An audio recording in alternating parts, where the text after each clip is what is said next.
My name is Bernard Conlon, and this is the morning programme. I'm joined in the studio this morning by Dáire Hughes, Lord Mayor of Newry and Mourne. Good morning, Dáire, and very welcome to the Destination Newry studio, a studio I believe you've been in a few times, and particularly now this year that you're Mayor of Newry and Mourne. Can you just tell me a little bit about yourself? How and why you got into politics, and a little bit about being the mayor, the last mayor, I believe, of Newry and Mourne, and the youngest mayor in the north and the second youngest in the whole island. Is that right? Yeah, that's right, as daunting as that sounds. Well, thanks, Bernard, for a start. I'm a Yuri man. I was born in Daisy Hill and brought up in the Meadow. I lived in Dáire Drive for the first 15 years of my life or so. Went to school in St Patrick's in the Meadow. I was actually there this morning at an event launching their new outdoor classroom, which was fantastic. And then went to St Coleman's College, and that's really when my interest in politics was whetted. I studied history and politics at A level, but even prior to that, at GCSE stage, I was very interested in history and local history and modern history. What sparked that interest in history when you were a young fella? I know a little bit about it myself. History and politics is my thing as well. But sometimes at an early age, something sparks our interest. What did it for you? Yeah, I don't think there was one seminal moment. You know, my family, my extended family, have been socially and politically active, you know, trade unionists or involved in local politics, and it was always an issue for discussion. There was always a burning issue, and my first memory of an election or political activity was the Good Friday Agreement, which I suppose is a lot healthier than most people's political socialisation who are involved in local politics. Again, a keen interest in local history and Irish history sort of helped identify myself with modern politics, and how an appreciation of the past sort of complements knowledge of current politics. No seminal big move into politics, as it were, is community activity, and then the more I got interested in constitutional and ideological politics, the more it led me towards ultimately political activity. Look, you're the youngest, you're the second youngest mayor in Ireland, the youngest mayor in the north. It's quite amazing being a mayor of a whole district and a city, Newry, at 24. Usually 24-year-olds are more interested in other things. You seem like a very serious young man, and you obviously have strong ambitions to go forward. Politics is obviously a passion. But what's it like being a 24-year-old mayor of a city and a large local authority district? It is. Well, it was initially quite daunting, I'll be honest with you. You know, to go into the council chamber, where there are a lot of characters and a lot of established characters, and be thrown in at the deep end, as it were, and you know. And do they take you seriously? Oh, they have to. You know, I mean, it's every councillor who sits on a seat has the same right to be there as any other councillor, and their voice is as pertinent and as real and representative as anyone else's. It's interesting being so young, but my group of friends, I'm lucky that my group of friends are all quite established. You know, they're all 24 as well, or in and around, and they all have very sensible career paths and that. So and tell me, what do they say to you? What do they find it impressive? Do they find it bizarre? Do they? It was a novelty, I'm sure, for a start. I mean, we went on a city break to Berlin with 3 of my closest friends not so long ago, and I was introduced everywhere as the mayor, whether they recognised the language or not. But no, it's. Was there a chain reaction? Very good. No, it's a great honour, and it's a great privilege, and afforded fantastic opportunities to meet with people the length and breadth of the district and see what community groups and voluntary groups are actually doing, and it gives you a real solid appreciation of the fantastic work being done. I don't think my friends get that. I think they see it as just the chain and a few smiles, but it's been a fantastic few months. Do you see yourself as a role model for young people, and do you see yourself in terms of trying to encourage your peers to be more engaged and more interested in politics? Well, I would like to hope that's an end product of my mayoralty, is that I'll engage with young people. I'm not sure about role model. I wouldn't like to cast myself in any position, but I have engaged on a widespread basis with a lot of younger people through the SRC, through the Southern Regional College across the way, through primary and post-primary schools, through the Newry Youth Council, and through various community groups in the district. And I like engaging with younger people. It's a lot more healthy, and it's a lot more eye-opening for me, because the last thing I want to do is lose touch with my peers, essentially. And I would encourage political activity from them, not just in the direction of my own party or voting, but just to be politically aware and be politically conscious, because young people are an unrepresented group. There's no government on these islands that is fully representative of young people. There are very few young people in positions of responsibility. We saw the amazing political carnival and festival within the Scottish referendum, and young people were a major part of that. Did that inspire and interest you? I was, to be honest, quite neutral towards the whole Scottish referendum right up until about 2 weeks before it, and the coverage of it was that intense that you got swept up in it. And I was lucky enough to be in Glasgow the week before the actual referendum.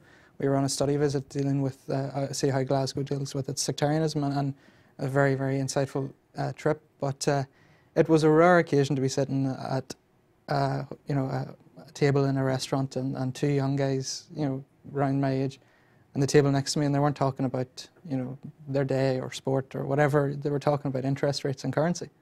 And I think that was a fantastically healthy thing to install that level of debate. And I think it's one thing that's lacking, unfortunately, in relation to our own constitutional debate. I think all too often it's dominated by the politics of orange and green, whereas if people got past that and down into the nitty-gritty and realised that there were economic advantages or disadvantages to this and that or whatever, then you'd develop a healthy political consciousness, and I think you'd awake a younger generation. And of course, giving 16-year-olds the vote enhanced that as well. I see you've been involved, you've studied history and politics at Queen's. I see you've already developed a career. You've been involved in the retail sector and the community sector. Apart from politics, what kind of career idea or plan did you have, or do you still have? If you weren't in politics, where would you be heading? Would you be interested in teaching history, or would you be interested even in journalism if you weren't in politics? That's a good question. I did work experience in a school, and to be honest, it put me off it, not because of the school or anything, but because of the daunting task that is teaching. I don't think I'd be fit for it. Okay. I have a lot of admiration for teachers as a result of it. Outside of politics, maybe journalism, but I think community-based work is what I've been doing for the last 4 years or so, and I think that's where I would have been, so maybe not frontline politics or directly political, but social activism.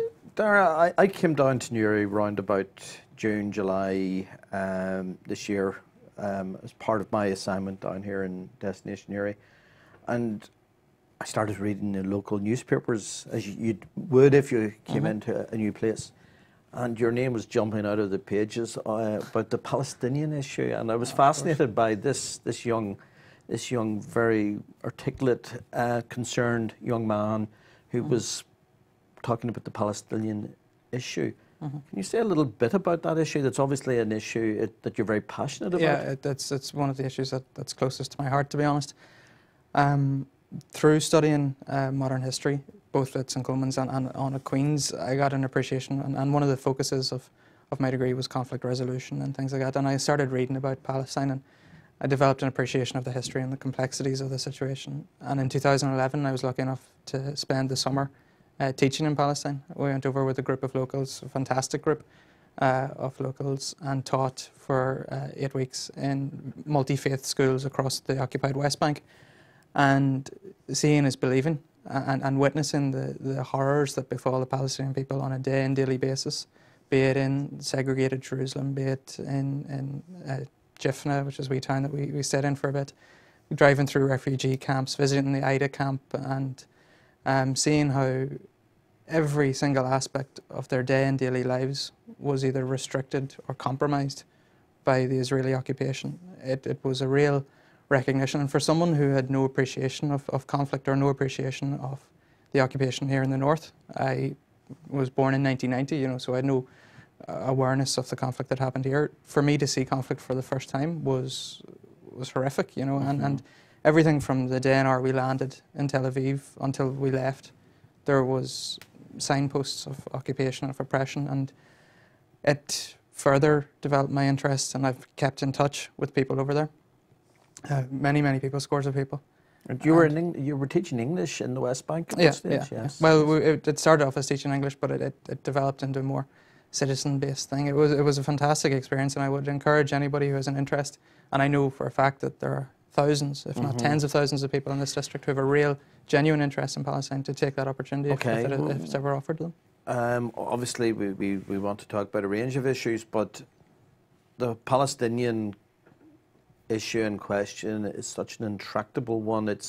And it seems to be, the ball seems to be constantly rolling downhill. There doesn't seem to be much light at the end of the tunnel. The two-state solution, whereby the creation of a viable Palestinian state and in coexistence with the State of Israel, seems to be something that seems to be moving further and further away. Does it not make you a little bit pessimistic about the process of politics when you see such a difficult scenario? Well, experience of conflict internationally is when politics fails, conflict becomes the solution. So I wouldn't be eternally pessimistic. Everyone that I talk to in Palestine and everybody I talk to in Israel ultimately wants peace. It is the objective of the Israeli state, of the United States, of the European Union, of the United Nations to develop the two-state solution. And I welcome the recognition given last night by Dáire to officially recognise a Palestinian state. It was a long time coming, and recognition isn't a panacea, but it's a stepping stone. It does seem rather intractable, and when you have settlements being constructed and an Israeli government that's determined to build settlements which are illegal, when you have an Egyptian government that's hostile to Palestinians, you have the entire Palestinian state surrounded by hostile governments. When you have a White House that doesn't seem too interested in the conflict, you see big steps were taken under the Clinton administration because he took an active interest in it with the Arafat and the Oslo Accords. There doesn't seem to be that same pressure coming from international diplomacy. I think long-term continuous recognition is important. Support for the Palestinian people is huge internationally. Dáire, I'm very impressed by the depth and the concern that you show for that issue. It is, I have to say, it's something we could talk on for a while. But what other issues, on a more local level, what other issues grab you?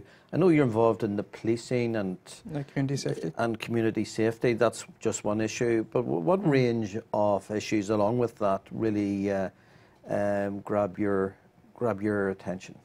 Well, I think community safety is a huge issue, and it's an issue that I've been looking at. How would you define community safety? It's getting to a situation where everybody feels safe and secure in their own home and in their own communities. Walking in the streets at night, being able to go out and socialise without the fear of personal threat, those kind of issues, yeah. And I wouldn't like to paint a negative picture of the district, and I don't feel threatened in any area of Newry at any time. And I'm pretty sure most people would agree with me on that. But what I am concerned about is instances of low-level crime. I mean, our proximity to the border allows for cross-border crime. There's a high level of antisocial behaviour that's fostered by a wide range of issues. It's not just people doing bad things for the sake of it. There's a wider context to it, and I think groups that are working to change that context, be it community groups, the PSNI, the Police and Community Safety Partnership, Community Restorative Justice, whoever are working on the ground need support from local government and need support from local politicians. And I think one thing we've done quite well in the area that I represent and in Uri town is support communities that are trying to develop community safety. I mean, the 9 neighbourhood renewal community associations in the town work fantastically well with a wide range of agencies and have reaped genuine rewards. Okay. Your term as mayor is probably at its just about the halfway mark. I think you came in round about June, in June, so I presume your office runs up to, well, we're going to have the Super Council issue coming up before your term officially ends. Yeah. And you can explain to me what that entails and the impact on your term of office. But obviously Christmas is going to provide a well-deserved break, you hope? I'm looking forward to it, yeah. Right, well, just at that point, I'd like to explore the whole question of the Super Council issue, but we'll do that after a break. We'll take a short break for a few moments. Destination Yuri. We're back in moments. Advertise your business here. Reach a weekly audience of 275,000 people. Be ahead of the rest. Call Damien on 078 08 80 34 75 or 028 308 34 012. You can find a smile in all directions. Million miles away, right by your side. Take a look around you. It's right here for you and The me. Keys Newry, where the journey continues. McNally's Late Night Pharmacy, Monaghan Street, Newry. Check out our super fantastic Christmas offers, including Tipperary Crystal at £6.95. Fantastic self-tanning liquid plus instant tan bronzer was $19.99, now $11.75. Up to 30% off whey protein in store. Performance 1 kg whey protein plus magnesium was £35, now £25. White to brown tanning, now $12.99. Plus a free body wash worth £3.99 with every purchase. Merry Christmas from McNally's Late Night Pharmacy, Monaghan Street, Newry, where the healthcare needs of the community is our priority. Jack Murphy Jewellers in the heart of Newry is one of the leading jewellers in Ireland and one of Newry's major shopping attractions. Diamonds personally selected at source help create an exciting collection of engagement rings and designer jewellery, complemented by international men's and women's designer watches. Attention to consumer needs, offering honest advice and great value is a cornerstone of our friendly Newry showroom. Find us at Diamond House, 63 Hill Street, Newry. For quality, value and service, Jack Murphy Jewellers of Newry, the Diamond People.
You've reached your destination.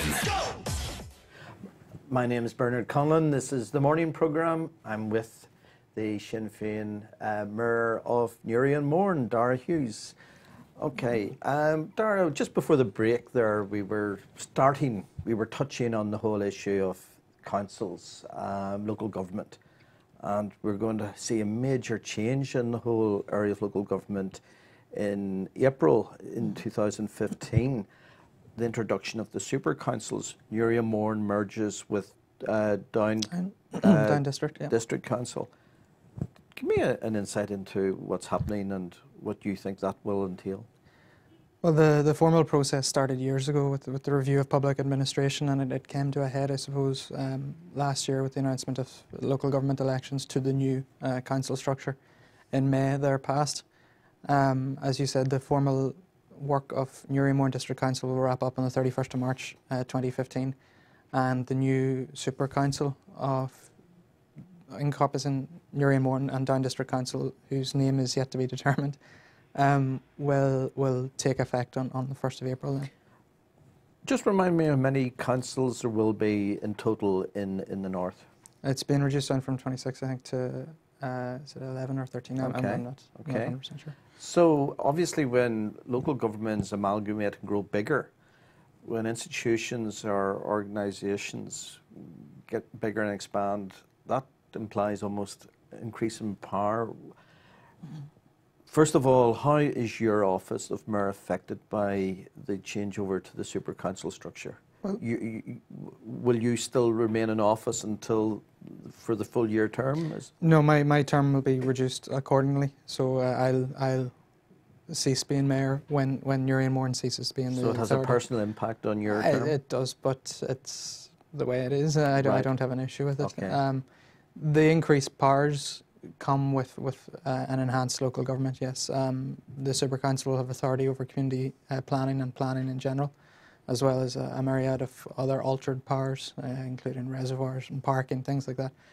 It will make the job of a councillor, I'd say, more difficult, particularly in the short term, because you're representing a larger number of people with a smaller number of councillors per head of population.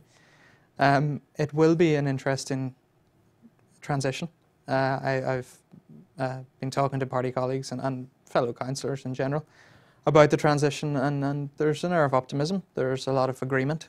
The political composition of the new council is quite matched, so there's going to be a lot of deals made and consensus made. You know, in terms, when you say quite matched, do you mean Unionists and nationalists? No, well, the two largest parties have the same number of seats. The Sinn Féin and the SDLP both have 14. Okay. So there's a structure there. So anything that needs to be passed is going to have cross-party consensus, which I think in a transition year... Cross-party will there be a dimension of cross-community, do you think? Oh, there will be by virtue of the fact that there's 7 Unionists, you know, Okay. who will have a voice, and if either Sinn Féin or the SDLP want something passed, they're going to need to court the support of the Independents and Unionists, which I think, obviously, from a political point of view, I'd rather have more Sinn Féin power, obviously, but I think in a transition year, it's going to be interesting because relationships are going to have to be formed very quickly to make it work. So, would you see what's happening as a devolution of political power to the local level in terms of the rise of super councils? Power is moving up from the ground, and we're witnessing a bit of a stalling of the Stormont project. The Stormont government project has been in a little bit of turbulent weather for a while now. So power is coming up from the ground, and power at the executive level has been, it hasn't been in a great place for a while. Do you think that is a kind of natural progression, or? I can see local government, being both council and the executive, taking a step up in terms of authority and responsibility in the very near future. The powers that are given to the new Super Council do emanate from the executive in terms of community planning and the things that I had mentioned, and that will be power vested in council and not in the DOE or in various other Stormont departments, but and very much an enhancement of the political periphery, giving communities more power, more direct authority, and I think that's a good thing. Stormont and the executive in general will, I hope, and it's the intention of many people, and certainly most of the MLAs elected out of this constituency, that Stormont attains more power and more authority, because a government that's functioning with partial power and partial authority isn't functioning. You know, I mean, that's not a conceivable future, and Stormont can't continue at this level, as you said, forever. It needs enhancement, it needs strengthened, it needs support. We need fiscal powers, we need autonomy over issues that we don't have autonomy over, because the north of Ireland is very different from Britain or London or Glasgow. They're very different, and we need the authority to manage our own development and our own future.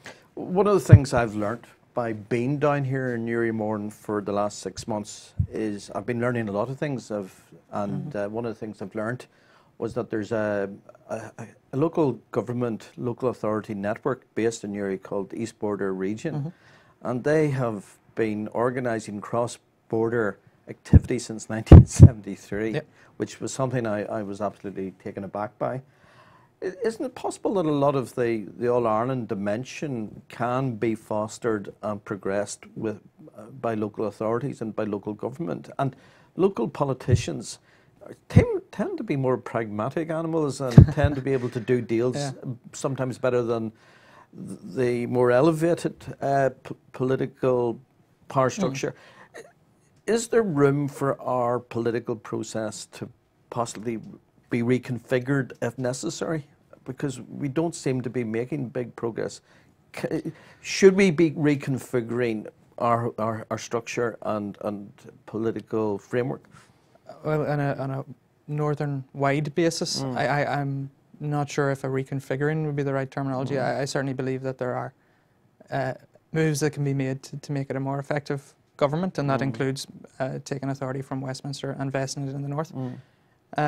It's an interesting discussion that you started with the East Border region, and the cross-border development aspect is something that we're very keen on here, because we see the value of cross-border development. I mean, for too long we stood with our backs to the border, and it cost people both in the 26 counties and in the 6 counties. And I was lucky enough and privileged enough last month to sign on behalf of Newry Mourne District Council and Down District Council the extended Memorandum of Understanding between our 2 councils and Louth County Council. So we've had that Memorandum of Understanding for years, assisted by Pamela Arthur and the East Border region. And that has fostered fantastic relationships across the border, almost to an extent where it's not an issue on a lot of things. But there are so much more that we can do, and there's so much more that can be done.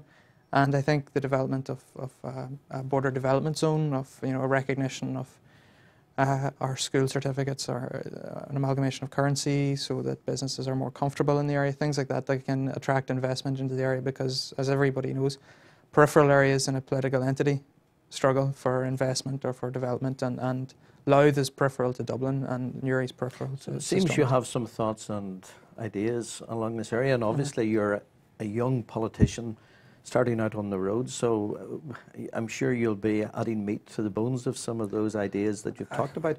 I just want to ask you before we run out of time, as a mayor, as a young politician, as a recent or still chair of Newry Mourne Sinn Féin, what are your feelings about the current place that we're at and the current talks process? What do you think? Do you have any thoughts or reflections on what the outcome of the current debate and negotiation process is going to be?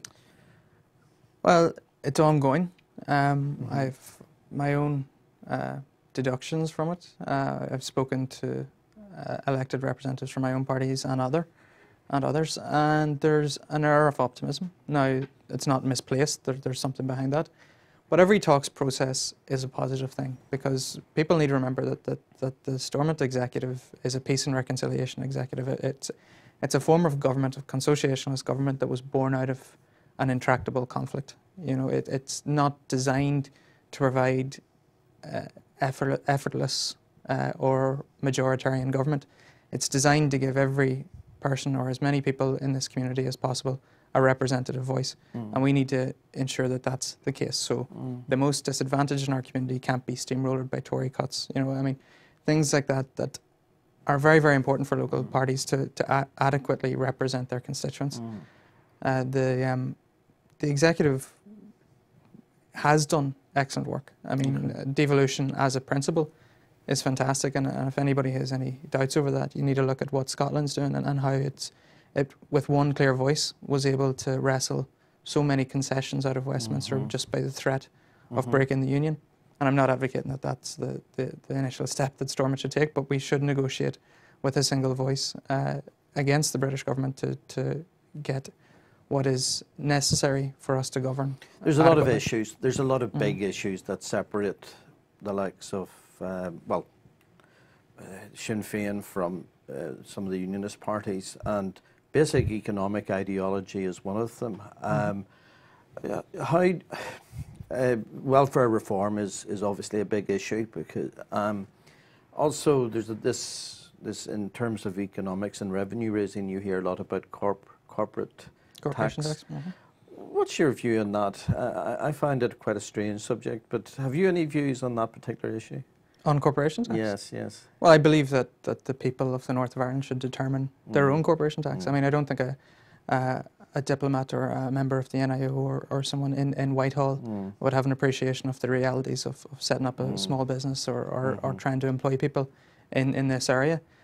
I don't necessarily believe that knee-jerk reaction to lower corporation tax is necessarily what's needed in this economic climate, but I think that power should be ours. I mean, that's a basic tenet of my political philosophy, that national self-determination, be it the Palestinian people or be it the Irish people, we shouldn't have our corporation tax dictated to us by a London government. Should a party of the left be lowering corporation tax? Well, that's exactly what I was saying. I don't think it's the current economic climate would necessarily suggest that a lowering of corporation tax is the right thing to do.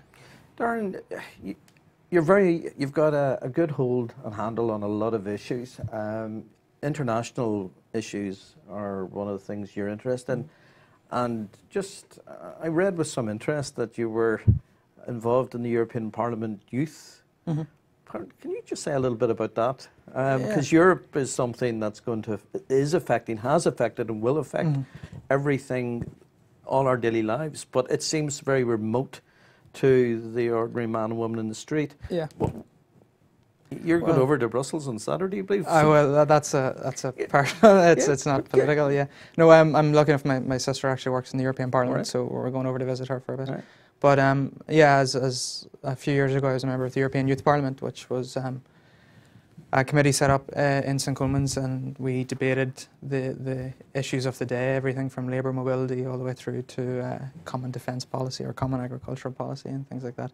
It was a phenomenal experience over the course of about a year and a half. We won, our committee in St Coleman's won the heat in the north and went on to represent the north in regional finals in Durham, in Northern England, and we're debating against some of the most established privately funded education institutions in Britain, and I think we more than held our own. You know, there were some fantastic guys on that team, and more than a match for And Europe, you mentioned when I used the word reconfigured, that was a word you actually, in relation to Stormont, you were wary of.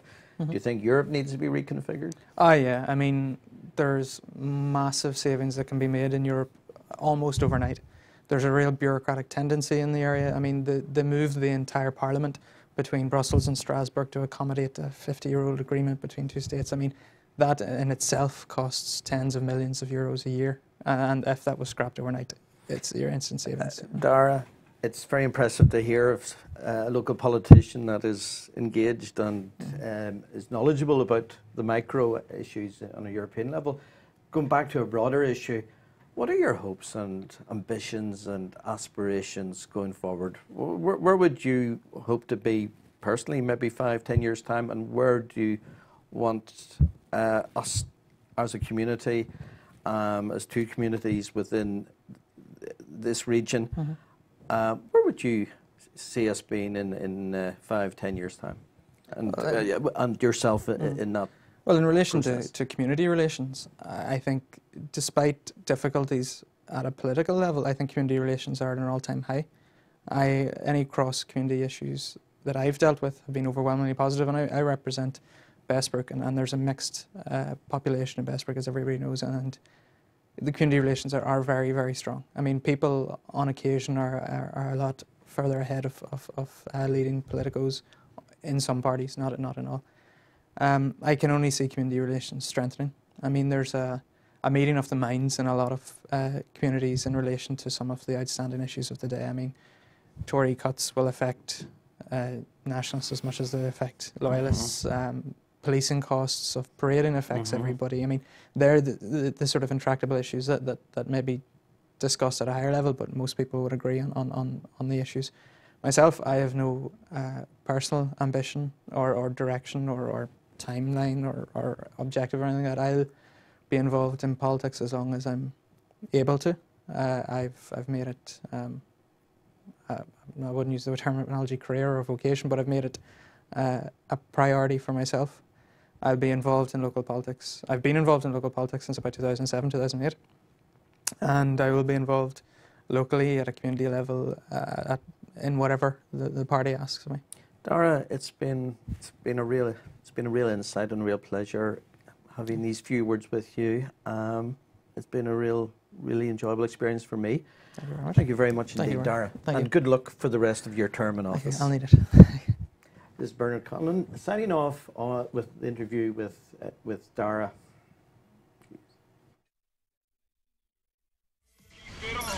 We're back in moments.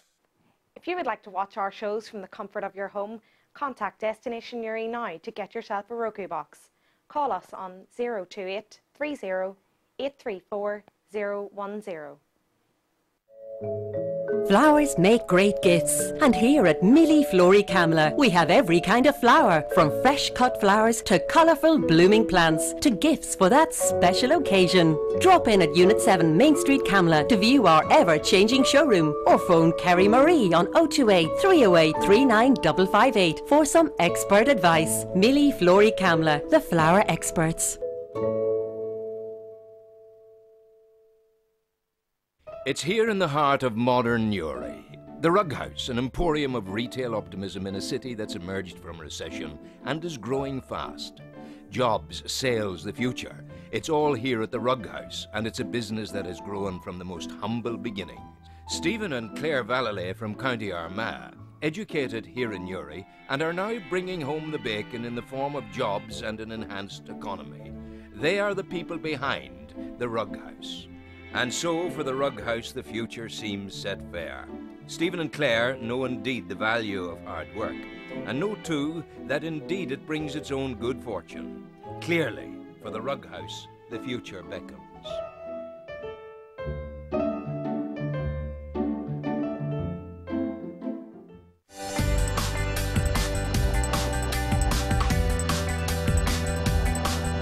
The Brass Monkey has entertained Newry locals for almost 4 decades, and we have learned a few tricks on how to treat our customers. The Brass Monkey, one of Newry's finest restaurants, offers excellent customer service and outstanding food. Open from 10 a.m. each morning, we serve breakfast, lunch and dinner. Sunday carvery, 12 to 4 every Sunday. Live music Saturdays and Sundays. Great promotions such as 3 for £10 on any cocktail, or our early bird menu from 5 p.m. to 7 p.m.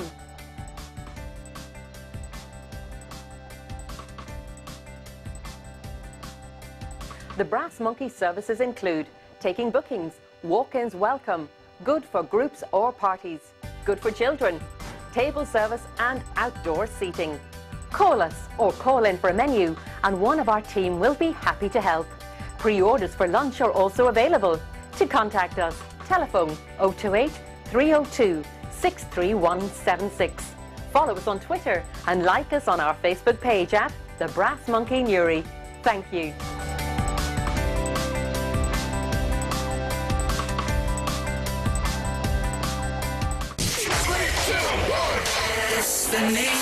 You've reached your destination. Go!